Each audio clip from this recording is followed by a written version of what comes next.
This is Girl Stop Playin, a weekly show that empowers Black women to stop playing with their potential so they can live a life that they love. I'm Coriel, your favorite homegirl, and I'm on a mission to help Black women make the money and get the honey. You can have it all as long as you're willing to work. Welcome back to another episode of the Girl Stop Playin podcast. It's your favorite homegirl, Coriel, here to encourage you to stop playing with your potential and start working for what you want in life and in love. You already know I'm bringing you the information and the conversations to help you make the money and get the honey. You can have it all as long as you are willing to work. And on today's episode, I have the pleasure of introducing you to two amazing people who are making it work. We have Kenyon and Taccara Martin in the building.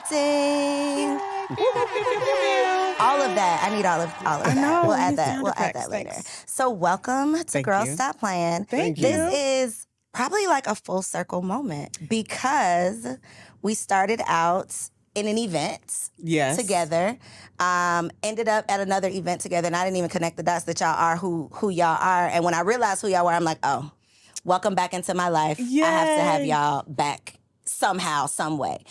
So to bring y'all up to speed, y'all know I had the Single Wives Club way back when. I hosted Single Wives Weekend, Workplace Slay Weekend. I don't know what year y'all came. It was maybe 16, maybe 15, 16, 14, 15, 16, somewhere up in there. 16, literally the year we got married. Okay, 2016. So this is how far we go back. You all came and spoke on a panel. Yep. You had such a unique perspective, I think, and I think that you all just offer a look into a relationship that we don't often get to see. So I would love for you all to just start by sharing a little bit of your love story, not necessarily, I do want to know how y'all met, again, all of that. Tell us all of the things and where y'all were in life when y'all met. Oh, Jesus. So you want me to start and then you take the where we are in life? Go ahead. Because I think that's how we normally volley. We met in 2009, 2010, through mutual friends on Facebook. Never met in person or anything like that, and just maintained a respectful distance, but admiration of who that person was.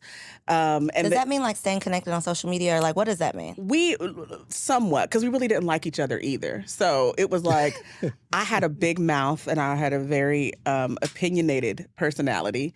He has a very opinionated personality, except his personality and his opinions are backed by years of education that I didn't have. Things.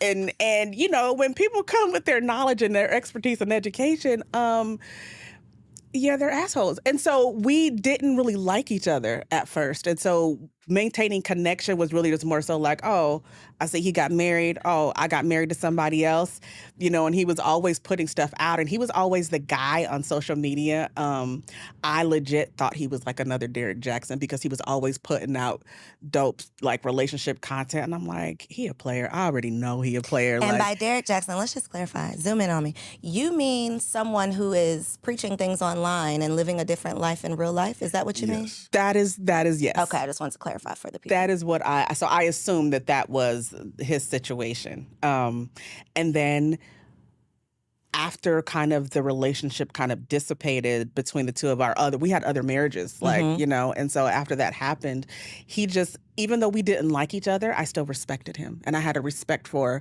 what he stood for. And so at one point he posted something, and I'll never forget, it was just, he said, "What was Uriah doing that allowed for God to take him and then his wife to be taken from him?"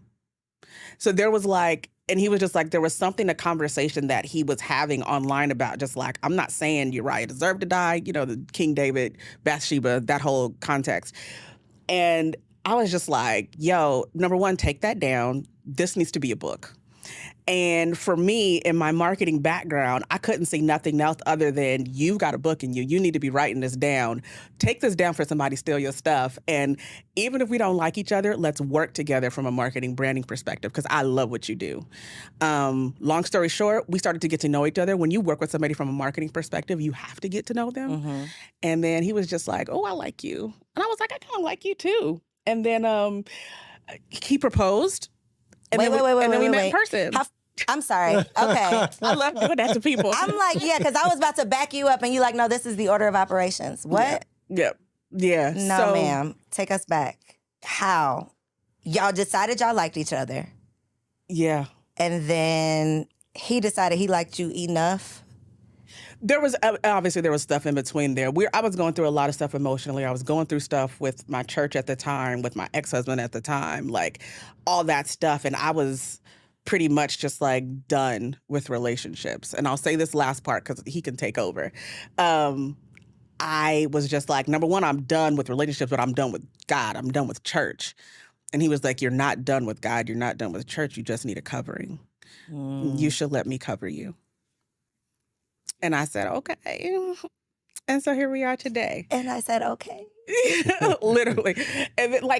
But that's where we were. We were at a place where like we were done with relationships. We didn't want to get married again, didn't want anything. And then that's kind of.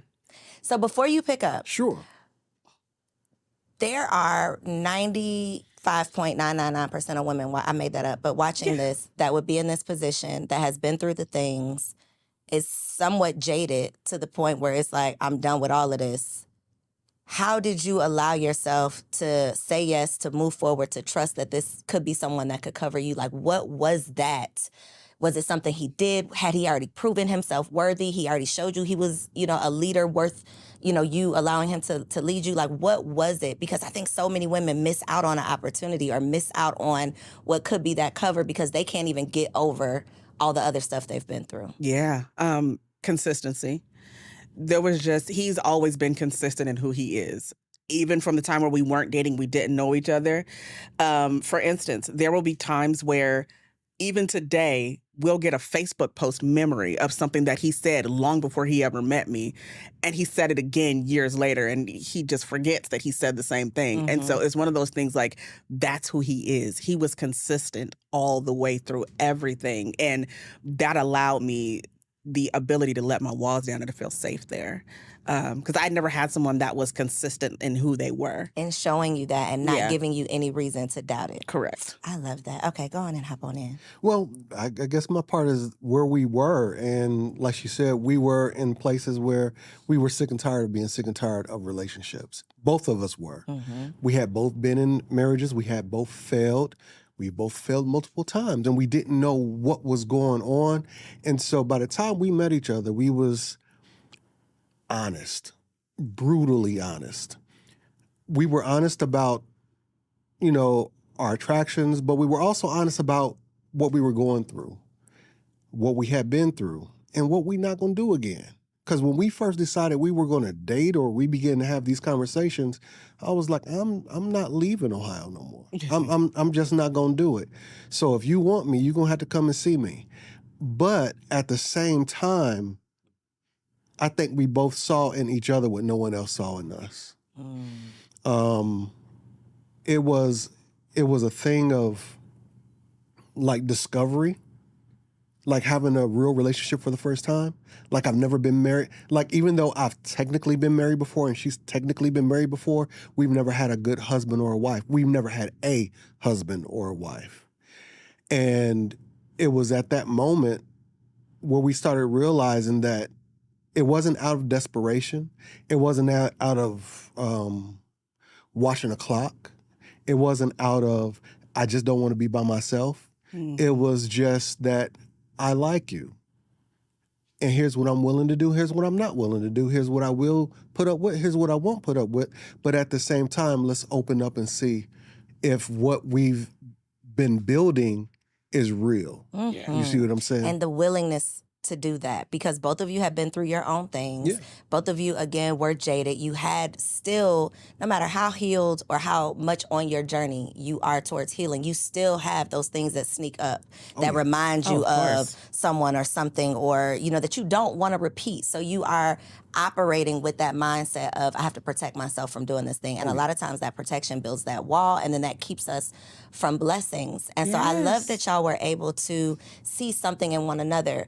But I think there's this, I think there's this conversation of not settling, which I 1,000% don't believe anybody should settle for anything less than what they feel they're worthy of. However, I do believe we have to allow for some flexibility. Yeah. So when you said I had this standard, I'm not leaving Ohio, but I'm willing to put in the work. I'm willing to give you some time. I'm willing to see if this is worth me bending a little bit. I think so many times, and we talking to Black women today. Okay. Just to put that out there. Let's do it. A lot of the high achieving, successful Black women that find themselves single, a little bit later in life, I think they hold on to this, well, I'm not going to settle thing, but settling and being flexible are two totally different things. Correct. So could you speak to that woman who could be missing out on what you were willing to just give it a try? See what was there. Be willing to try again for someone who's just taking it off the table. Well, I think that, I'm sorry. No, you go ahead. Go. I think that, number one, risk. In order to find love, you have to risk the opportunity to be vulnerable.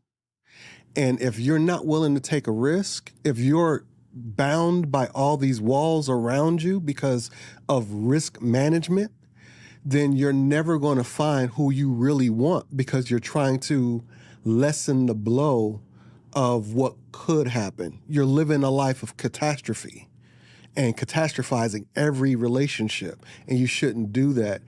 Does it take time? Absolutely. But opening up, now when I say risk, I'm not saying roll the dice on just anybody. I'm saying take small steps towards who a person is, trying to understand who they are, but at the same time having a standard of saying that this is or it is not for me, but actually watching them, actually observing them. Like I always say, leadership is demonstrable. A man is going to be what a man is going to be. A woman is going to be what she's going to be in every season. So you need to take some time to watch, but you also have to take the risk to watch too. Yeah. And I think too, for so many of us women, and I always speak to the idea that I grew up in church, right? And so we were basically raised from the crib to be a wife. And a lot of times, not even a lot of times, I'll speak for Taccara. When I was dating, when I was single, and even when I was married before, I was dating to be a wife, but I wasn't observing their capability of being a husband at the same time. And so while there were boxes that I wanted checked, there were things that I wanted and required of a man. When I was younger, no, I didn't. I didn't have things I required. I just wanted to be a wife. Let me stop lying. While those things were there, I would literally jump over the observation stuff that he was talking about and just go straight to, oh, he wants to marry me. Let's just get married. And I think when we do that, we start every dating relationship looking to be that person's wife. And then immediately we get turned off when something strikes us because we're already entering into it at a bad place. With the expectation. With the expectation of being somebody's wife. And so for me, and for us and what we started to do, we dated and we literally every step of the way, we gave each other an out. And it was just, hey, he would be upfront and honest. Here's how much money I make. Here's what's this. Here's what I do. I'm upfront and honest. Here's how much money I make. And he was like, you sell drugs? I was like, no. And so like once we had those conversations, we realized that there's so much more that somebody can provide that's beyond money. Absolutely. And so we, for me personally as a woman, earning six figures and doing all that stuff at the time, it was just like, I'm not going to sit here and deny myself the opportunity to experience a love that I've never had before because he doesn't make as much money as me, because he was raised differently than I was, or things like that. And at every checkpoint, we literally just said, are we willing to walk away? And as long as we walked into every situation that we were in together before marriage, because now if you leave and you dead, every situation we walked into, it was just like, once we got here, no questions asked. You can walk away if you want to. If not, let's keep going. Let's ride this, let's train.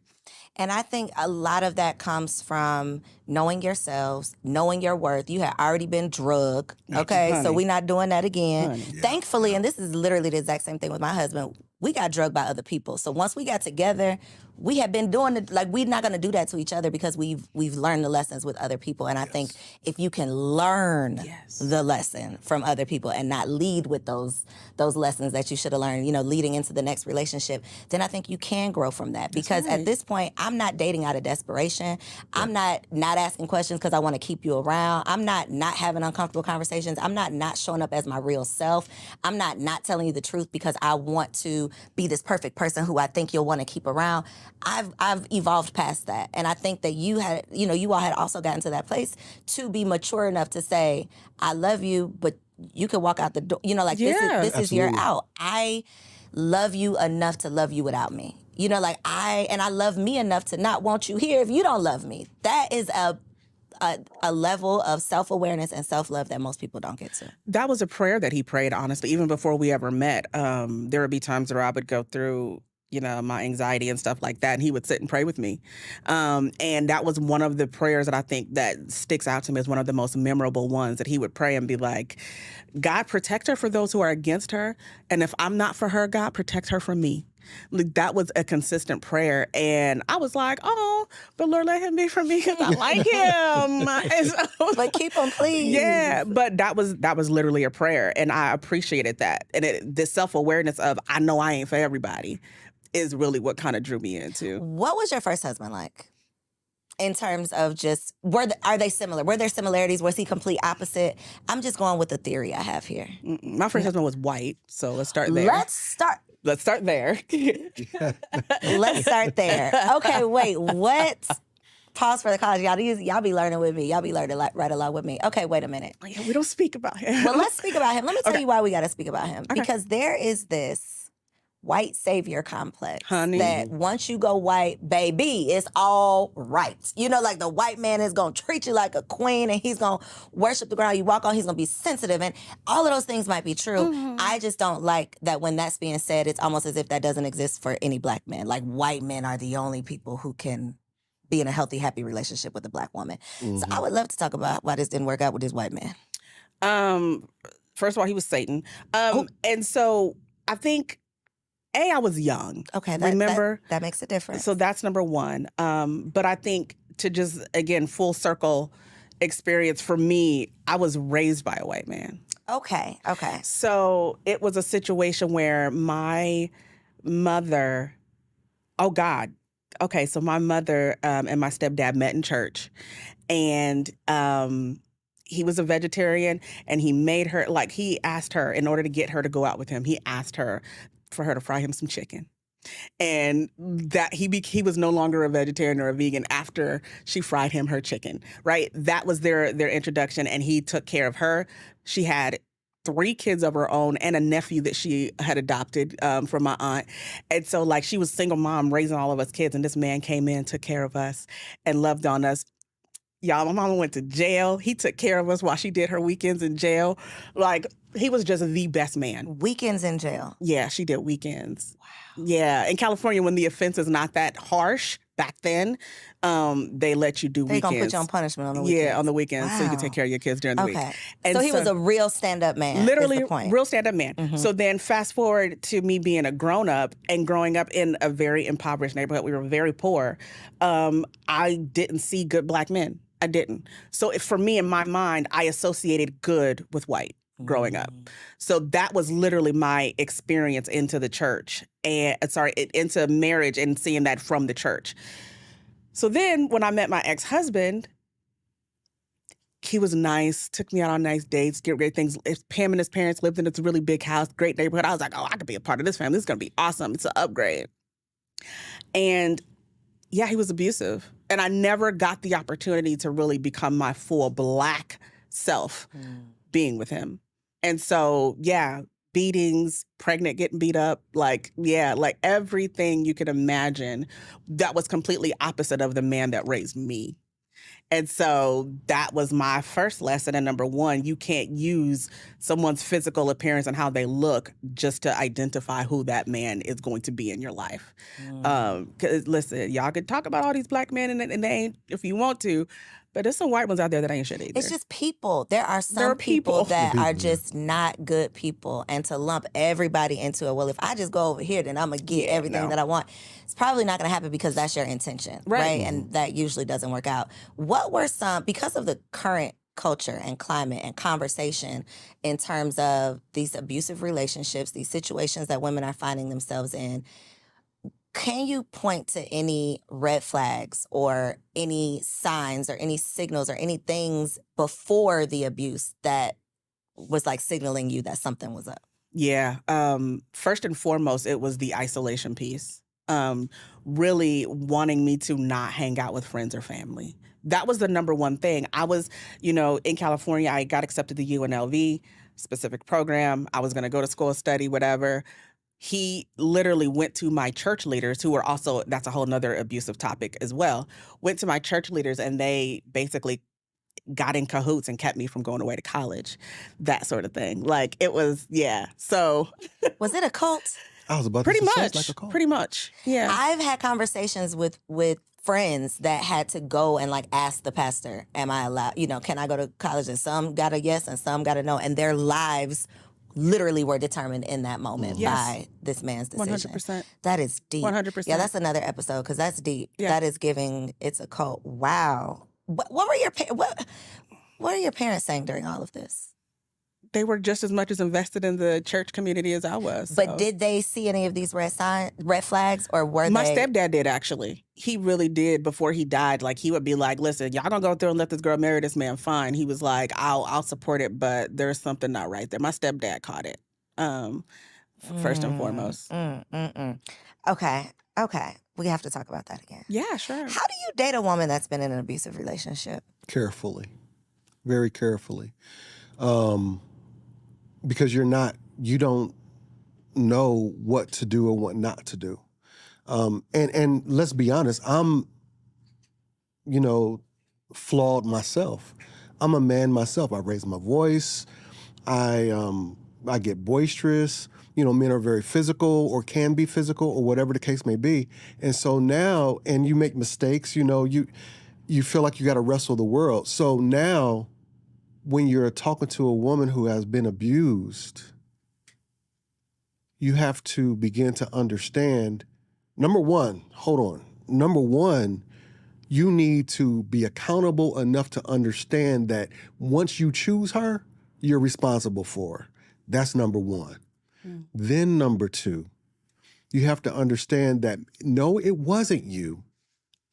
But if scars are still there, it is up to you to be tender around those scars. And so that was my perspective, especially as she was going through what she was going through with that church at the time when I met her. My whole idea was, okay, we're not going to kick God to the curb, but we could kick these Negroes to the curb. You know what I mean? Because I'm not here for play. I'm here for real. And if I'm going to cover you like clothing, let it be soft on the inside, but keep out everything on the outside, like armor. That's me. And so I want to be where she can lay her head and be comfortable, but anything outside of me gets the business if it comes for her. You see what I'm saying? Standing on business about yours, huh? Baby. Come on now. I love it. And that's important, but you got to be tender. A lot of people think, or a lot of men think, that you have to be this manufactured form of masculine to be attractive, to be a man for a woman, to do this, to do that, to do the other, when all you have to be is life-giving. It's called generative. And if I wasn't there to give her any life, then what am I doing in her life? Period. And so that's where I was, and that's the kind of man who I had to be. What's your advice for women who are rediscovering themselves? Because the woman who you have to be in an abusive relationship, the shell of yourself that you have to become in an abusive relationship versus this that you get to blossom into once you've escaped that and can get back into, settle back into who you truly are, that's a process. Yeah. So being on the other side of that process and not just being on the other side of it like you survived it, you are thriving, right? You weren't jaded so much that you couldn't trust another man. You weren't jaded so much that you could trust him, but then you ruined it. Because we'll do that too. I almost did, yeah. That's a thing. That's a thing. So what is your advice to women who want better, but they need to become better also in order to even entertain better? Well, it is a process. Shameless plug, the soultiesdetox.com is available. We created a process based upon that, to be honest with you. Okay, come on, shameless plug, tell the people.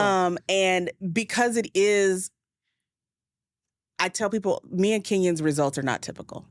This is not something where you're going to meet the guy, he's going to sweep you off your feet, and y'all just going to be happily ever after for the most part. Because to your point, we can ruin stuff if we're not prepared and ready for the inevitable triggers and the healing that comes on along after that. But yeah, it starts by identifying how you keep ending up in those situations to begin with.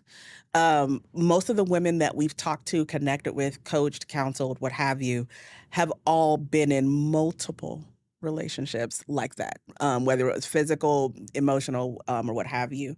And so the number one thing we had to do was decipher what was it that was leading me into these, what was attracting me to these, because we can't control who we attract, we can't control what we entertain.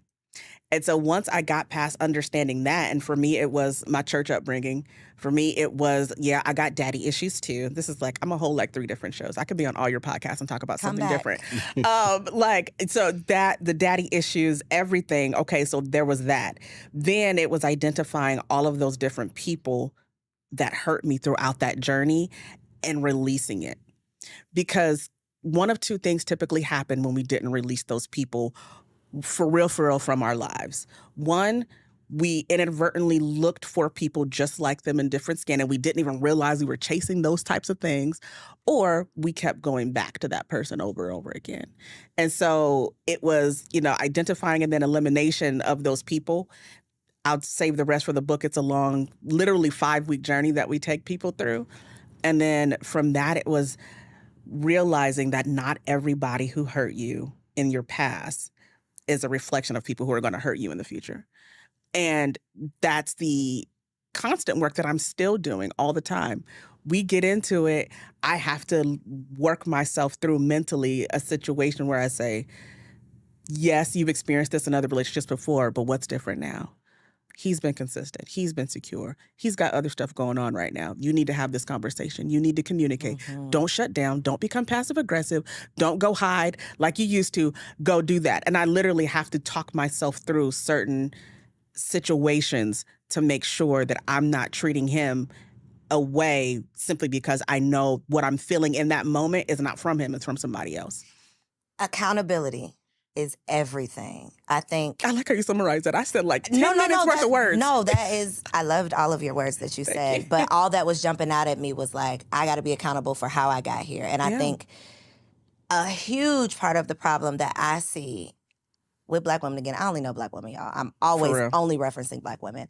A huge part is that we don't want to take accountability. We get ourselves, not necessarily we get ourselves in these situations because nobody's going out knowingly looking for abusive relationships.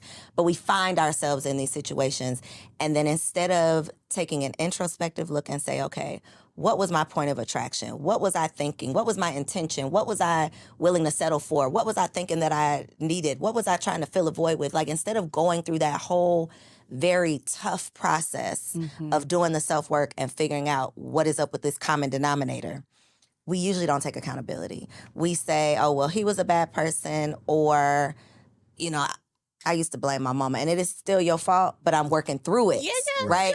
Because I think a part of it, too, is we think we get credit for identifying the problem. You get half a point. You don't get the full point unless you bring it back together and actually actively work on fixing that problem. So I don't get to just say, baby, no, I can't have tough conversations with you because I didn't trust my mom. I don't get to use that as an excuse for bad behavior. Yes, I can identify this is the root, but now what am I going to do about it? So I think a lot of times we don't have that accountability, even with ourselves. I'm not even talking about like going to therapy or hiring a coach or taking a class. I'm just talking about with yourself. That's it. We can't even keep it real with ourselves for long enough to realize like it's you that is leading you back here. Now let's figure out what it is, who you are, why you are, how you are, so we can figure out who you need to become. Absolutely. Yeah, I think the problem is that there's a cultural narrative that she's supposed to be found. He's supposed to sweep her off her feet. Right. He's supposed to lead her from there. And so accountability being an outward-facing energy, so to speak, or outward-facing thought, which we're putting on ourselves, the cultural narrative doesn't allow women to be accountable. I'm not saying there's an excuse because women should be accountable, but the narrative has always engineered Black women to be rescued, not accountable. And so the problem is that now when you're looking for who's going to save me, who's going to look out for me, it's you. You have to look out for you. And it's not just by setting these high standards. It's not just by, some meme-esque type of entering into the dating relationship. It's about checking on yourself. Who are you? What are you? What defines you? What hurt you? Have you healed from that? Are you healing from that? Are you healed enough for that to be carrying this on to another man? You see what I'm saying? Go ahead. Yeah, no, I'm just piggyback off because I think too, especially as Black women, we have had to carry so much for so long.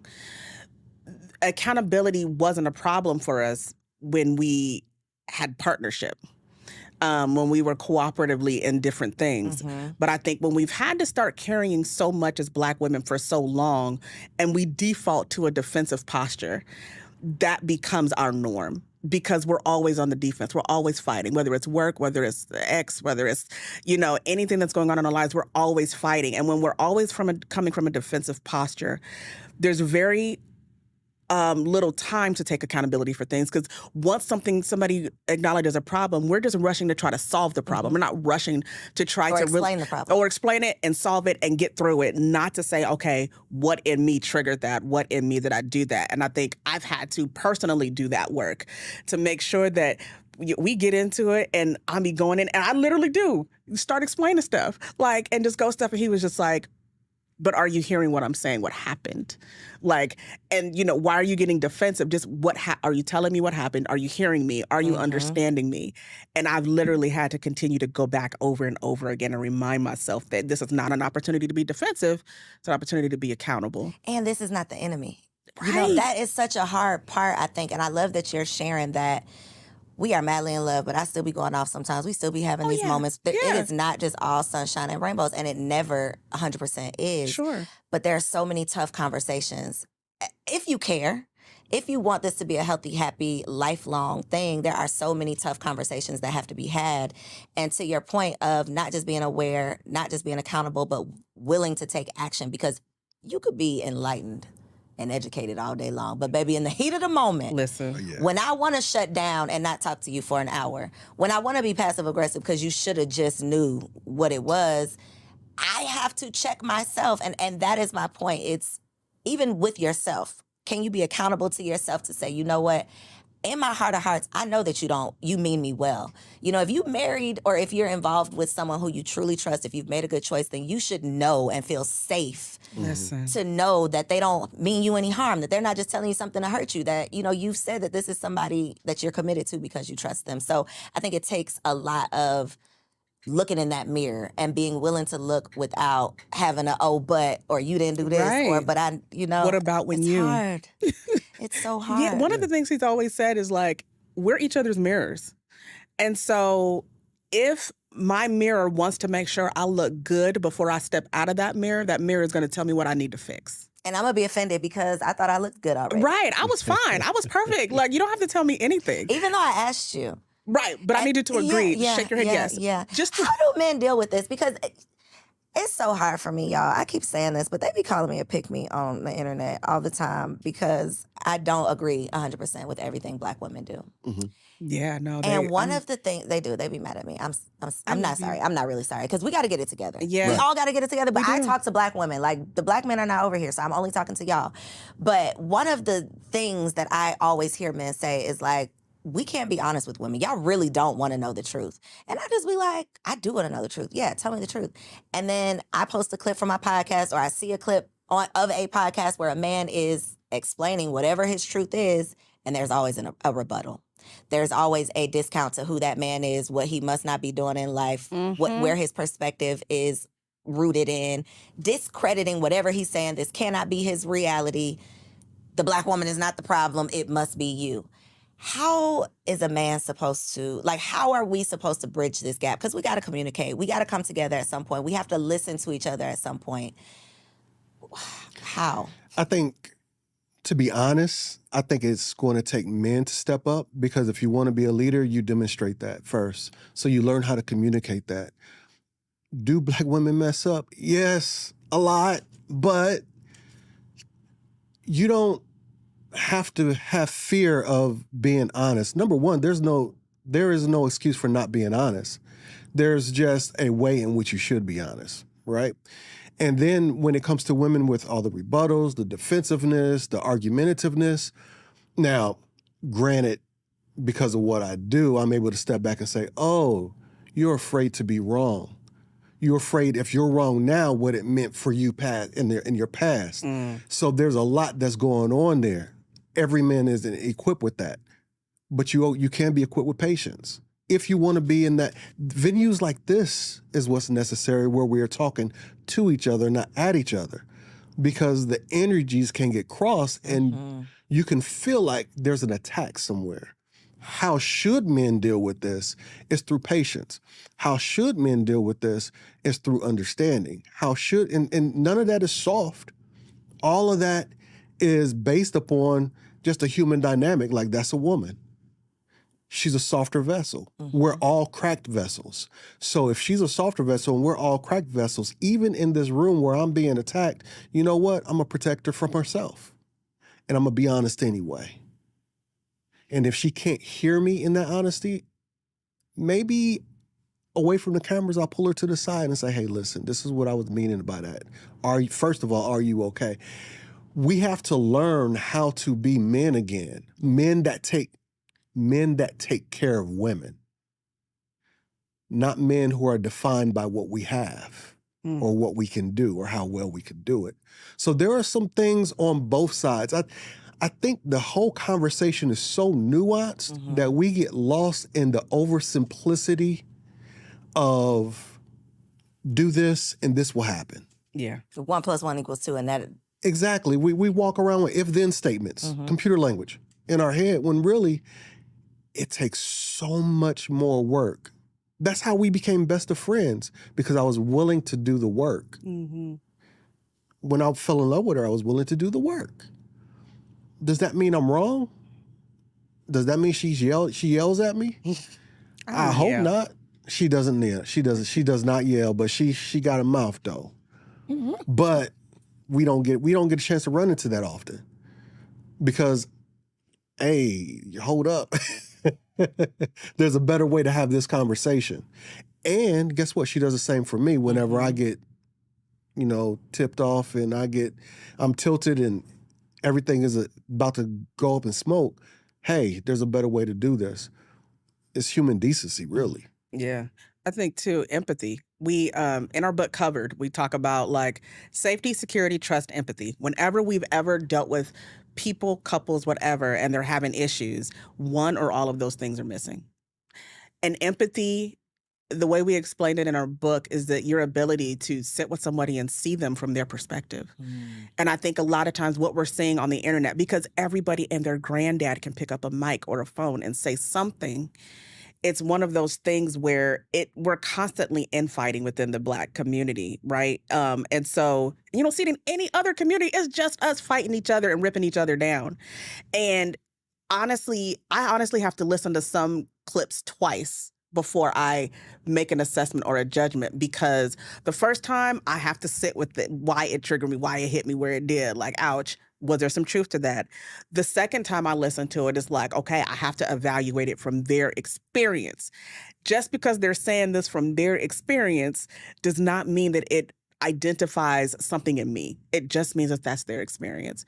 And empathy tells you what that experience is, or that they're doing it that way, as opposed to me and myself always, coming from an Being offense. triggered. Yeah, being triggered. Me you're talking about. Yeah. I think, too, one thing that we're missing is just like compassion, kindness. Yeah, girl. Being just like good to each other. Like the men that have sat down here and said something about peace, that this is, one of the things they desire in a wife. And I say peace because that means different things to different people. Mm-hmm. But the way that women roll their eyes when a man says he wants a woman that brings peace, it's like, that's offensive. You want me to you be your own peace. Like, I'm not here to be, that's the attitude that comes behind it. And if I think just over my life and just the relationships that I've seen in the Black community, of course, they haven't always been like loving relationships. Right. Black women are notoriously categorized as having a mouth, waving that hand, talking back, doing all of the things, not being agreeable. Mm-hmm. And I think we have to do a better job of just like being kind to each other. That's one of the things that when I've asked men who date other cultures, white women mainly, they're saying, well, she was nice to me. I came home from work and she just had a smile. She just smiled at me. And that seems ridiculous that you could come home and your wife doesn't smile at you, but it's not ridiculous. It is the reality for a lot of people. And I think that we don't use like kid gloves with our partners. Right. We're not concerned about their feelings. We're not trying to be, we're nurturing and soft and sweet to our kids, but our husband like gets the wrath. Right. And I just think that culturally we don't have that, not that love, but we don't look at our husband like that. We look at you like you just a man. Like you don't need this softness. Right. Even though that's what you want from your woman. Listen, absolutely. But I think too, and we're a self-fulfilling prophecy as Black women when we don't see that dichotomy between the soft us and the go hard in the boardroom version of us. You can be both. You can have both. I've made upwards of $300,000 a year at one point, and I will still make this man a plate. I will still make sure that I get up off that computer and go make him food. I will still make sure that, hey, baby, I'm feeling you. All right, let's go upstairs there. You know what I'm saying? We both work from home. Like, that's the kind of... Lunch break. You know what I'm saying? So that's the kind of thing, like, when I am that version of me for him, I'm still very old school. I can get him to do anything I need him to do. I can get him to... Y'all be like, my man don't ever stay home. There are things that you can do for him to be home. Like, and I'm not talking about manipulating a man. I'm talking about creating an environment for your man. And I don't care how evolved I get. I don't care how evolved society gets. I'm always going to be the wife that he wants to come home to. I'm always going to be the wife that he be like, looking at me like, hey, where you going when I'm leaving the house? And that's just, call me a pick-me too. But I feel like a lot of y'all are single and bitter because there's not a balance between the boardroom version of you and that wifey version. You want the man to just accept this version of you 24/7, and that is just... It doesn't work. It doesn't work like that. It doesn't But work. I think the kid example is easy for women to digest because and it goes back to the emotion thing. It's like we can understand kids. We can break it down for kids. They can come to us crying and we know that you're just tired. Whatever this is that you're presenting, it ain't really that. Like you really just didn't sleep last night. We can identify that with a kid and then we can understand it and then we could be soft. But when it's your partner, it's almost like enemies. It's like we're attacking each other versus attacking the problem. We aren't seeing each other as partners. You know what it is? The reason why it's easier with kids is because of hierarchy. The woman is naturally more powerful, so she can guide and direct. Then when you look at the hierarchy of the house, whether you believe in it or not, there is another cultural narrative that the man should lead. So I shouldn't have to guide or direct. He should automatically know. And so the humanity has been taken away from men. Men are no longer human. We're beasts of burdens that just live in the home. And we need to be looked at as humans with emotions. That narrative is so terrible that we don't even see ourselves with emotions. And so we don't even know how to channel our emotions outside of being extra happy, extra horny, or extra angry. We don't know how to deal with that. So we need to deal with our emotion. How do we, when we talk about compassion, kindness, all those things that really are found in the fruit of the Spirit, basically, right? How can we practice any kind of belief system? Christianity, one, whatever, but any kind of belief system that compensates that and not treat each other with that. And so we are genuinely considerate of each other because we genuinely do love each other, and we see each other's wounds, we see each other's hardships, flaws, strengths, weaknesses, all that kind of stuff. We're human. And until we begin to see each other, Black people have been dehumanized for so long that we dehumanize each other. Yeah. And that's what keeps this thing in between us, even when we're trying to love each other, because we don't know how to. And I think one thing that somebody told me, they're always going to be your brother or sister in Christ regardless. And I think if you don't we trash talk, we be cussing, like we be going off on each other like in the house, like we just have fun. Yeah. But at the end of the day, that's my brother in Christ. Y'all, people ask, like, you know, we talk about exes and things like that. Why don't you trash your exes in public? Why don't you talk more about like stuff he did? People need to know. Yeah. At the end of the day, it was still my brother in Christ. Do I ever want to be involved with that joker again? Absolutely not. If I see him tomorrow, it'll be too soon. Like, if I never see him again, it'll be too soon. But it's still my brother in Christ. And so at the end of the day, even when we get into it, I'm never going to throw shots below the belt, because at the end of the day, number one, those words matter, but he's still my brother in Christ. And I'm never going to disrespect that structure between us. And I want to live this belief system that I say I have. Because if we Yeah. talk about the number of angry, bitter, hateful, mean church folks Listen, Absolutely. that I've met, it's like, do you say you're a believer, They don't. but you're not an actor. You're not acting on these beliefs. You know, you're not doing it. You're speaking it, but you're not doing it. Real quick, that's the problem with church folks. We talk too much. We want to speak everything into existence, but not exist in it. And that's the problem. good. We do more talking than we do demonstrating. One thing that y'all are demonstrating is that y'all actually like each other. And I love that. That is not Oh, yes, typical, right? Results not typical. Asterisk. Results not typical, right? Yeah. Before you had ran to the restroom and he was talking about road trips, and he was like, I only like doing road trips with Taccara. Like, we have such a good time. And I was like, why did my husband be sitting around saying the stuff he enjoyed doing with me? You know, it made me think, like, does, he 'cause I've likes heard you. him tell him He stuff. likes you when you ain't around. You know, like, he's really, y'all actually really like each other. We do. And so you put up a post, and I had sent it to my husband, and then I watched the rest of it, and I had to go real quick and unsend it from my husband because you was about to get me in some trouble. So let me tell you about this post. Oh, no. It started with, the question was like, what is something that men appreciate in relationships? What was it? What'd you call it? Like Uncommon. yeah, like an uncommon thing men appreciate in relationships. And you started out, you're like, I want a woman that's free. You know, she's free, she's herself, she's uninhibited. I'm like, yeah, that's me. I sent it. By the end of that video, he started talking about how you come asking for sex every day. I said, unsend, wait a minute. This is about to set a standard that we are not attempting to set. God. Is that real? Is that an everyday? Is that like a 3 times a week every day? Or is that a real everyday? She Because the bothers bar me. is very high. He says I pester him She for bothers me. Hey, it don't happen all the time, but I mean, she lets me know, like, it's bad. It's bad. It really Not is. as bad. You can No, not bad as in bad, but Right. bad as in it can be annoying. I mean, it's cute. It's cute. How do I? I'm inappropriate. Like, just put it like that. Like, Yeah. I'm literally the inappropriate child when it comes down to him and sex with me. Like, Yeah. And so, for clarity, this is my first relationship that I've ever actually been able to experience sexual liberality, right? So, like, Because of the church thing. because of the church thing, and it's never something that's been discussed, talked about. You know, Kenyon is my third husband. He's not my second. He is. Wait, we skipped a husband. So the white man, were they 2 white men? Were they both white? Nope. So which one did we skip? You skipped the second one. Okay. We skipped the second one. Okay, we'll Yeah. skip them. We can skip them. Go ahead. Yeah.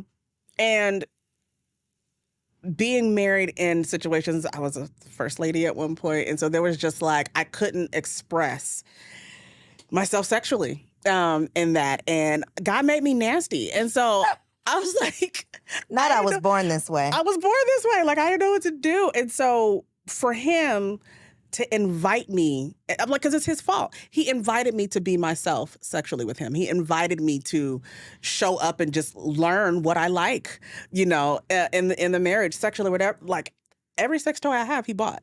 Like, you know what I mean? It's one of those things where it's just like he wants me to know what I like and wants me to tell him what I like.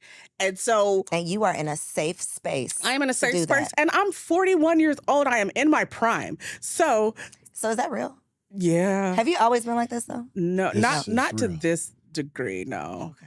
No, it definitely got significantly worse in the last year. Girl, what you been doing? Or it just happened? You taking some It supplements? just happened. No, I didn't do anything. It just happened, and then I started writing romance too. I think that probably fueled it. We have to get around to that. Okay, Because tell us about this. How does this work? Do these stories just exist in your head and then you're just writing them out on paper? Like, how does this process work of fiction writing? It's a blend. It's a blend of stories that exist that are fictional, but it's also a blend of things that actually really happened to me, or things that happen to people that I know. So yeah, a lot of the stories that we have, like Unmasked, from a fiction podcast perspective, that was our first show that we came up with together. That's loosely based on both of our lives. And so you write what you know, and it actually helps you inform your writing better. And then it helps you speak to the audience better. And so then I had the crazy idea to give them all these characters romance novels. And so like all of my characters now at the end will get a love story. And that's what I've been working on. And since I've been writing that too, I think he's probably benefited from. So you're writing out the scene and then you acting out the scene? Yeah, basically. Yeah. Wow. Yeah. Wow. Okay. Yeah.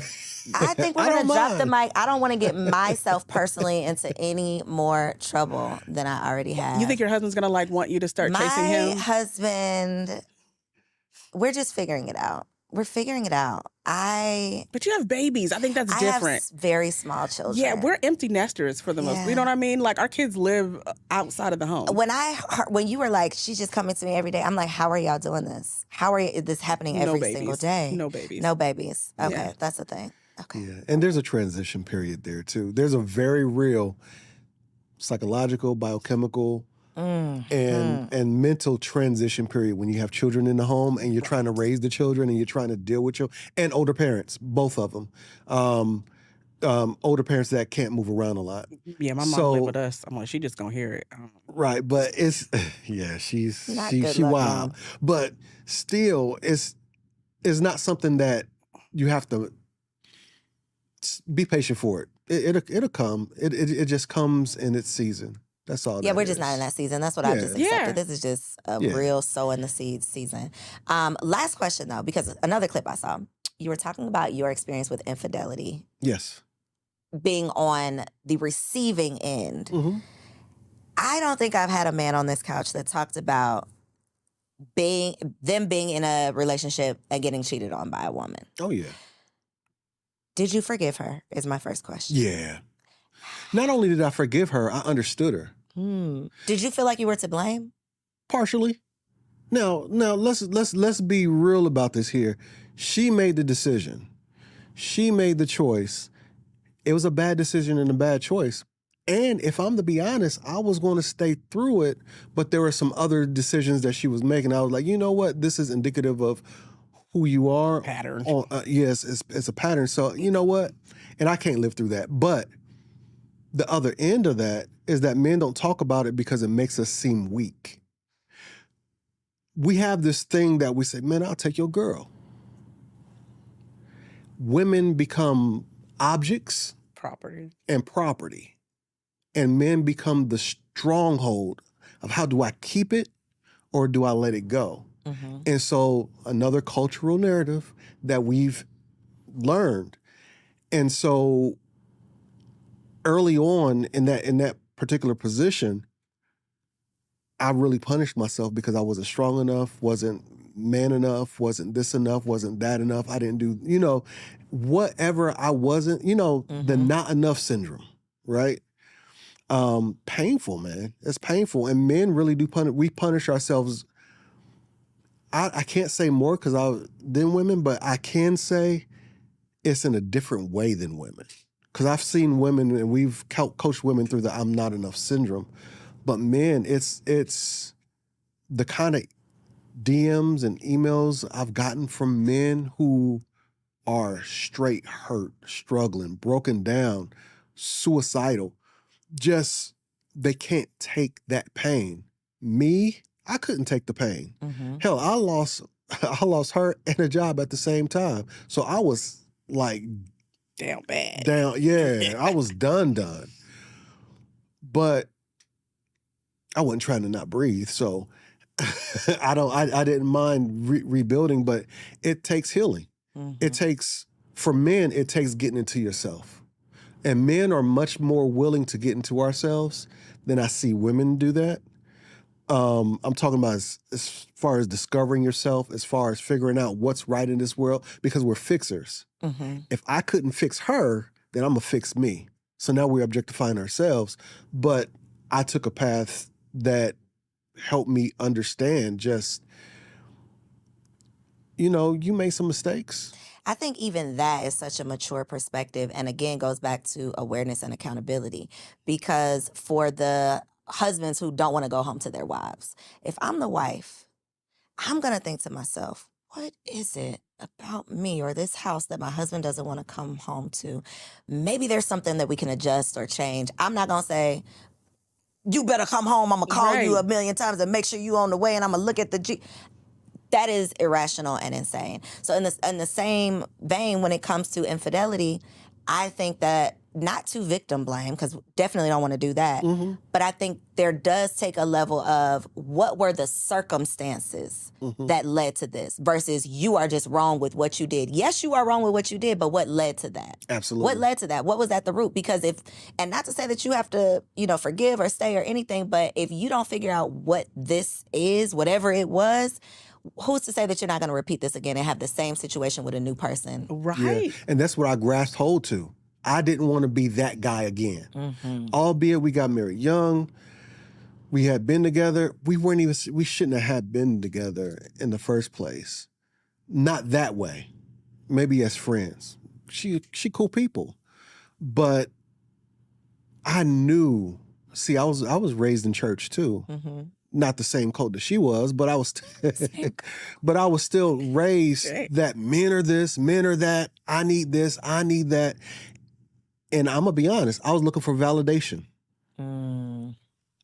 Seeking validation, insecure. When you say a man have to be mature to see all this, maturity hurts. Maturity don't just happen. So it's after going through that I realized, oh shit, I was for the streets. Now I'm not going to bash her in the reason, because I got a lot of pushback from dudes like, but what about her? You got to put her stuff. No, I don't. I'm a grown ass man. Right now, I'm not the insecure boy, so I don't need your validation nor anyone else's. I'm a grown man.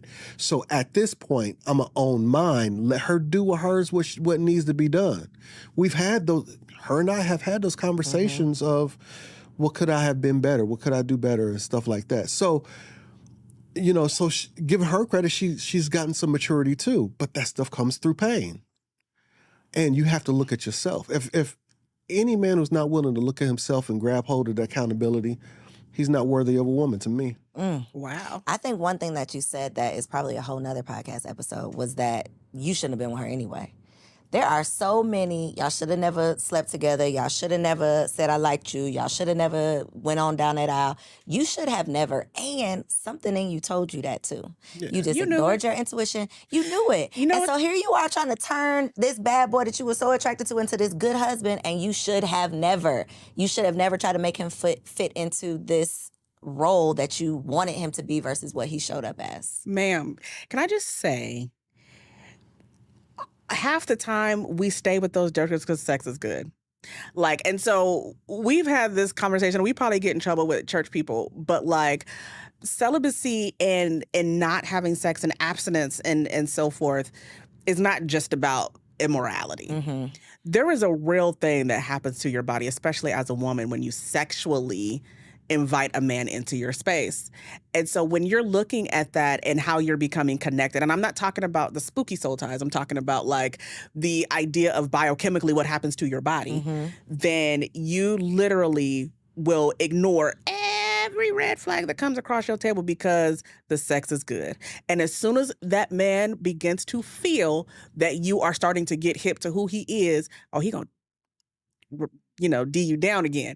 And so that's the whole process that I feel like when we tell people like, don't have sex before marriage. Hey, for me, I don't tell you that from a scriptural perspective. I tell you from a place of it allows you to keep your eyes open to the stuff that you really shouldn't be. Mm-hmm. You're not jaded. You're not blinded by this other thing. Right. So Unmasked, tell them where they can, I was about to say watch it, where they can listen. What else y'all got that we can support? Let the people know. Oh, wow. So Unmasked is a fiction podcast about a Black woman who goes to therapy because she needs to take some accountability for herself.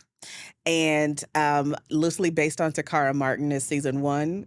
Kenyon Martin, the man, that's loosely based on him in season 2. So we're available everywhere you can get your podcast. It's called Unmasked. Anywhere there. We also have the Soul Ties Detox. If you're going through a breakup or you keep finding yourselves in multiple broken relationships, we've got a program. It's a book and a journal that walks you through your place from heartbreak to wholeness. That's the soultiesdetox.com. But all of the stuff for us, you could literally find at askthemartins.com. AskTheMartins.com, Ask the Martins on Instagram. Another bomb episode, y'all. Healthy, healing, therapeutic conversations that will move the culture forward. So don't just like this video. Don't just make sure you subscribe to the channel. Please make sure you share this video with a friend so that we can keep the conversation going. Thank you so much for tuning in. I'll catch you on the next episode. So if you made it this far, I just know you loved that episode. Well, what you did not know is that we recorded it right here in ATL at Elevate Studios. Yes, your girl has her own studio, y'all, and it's not just for me.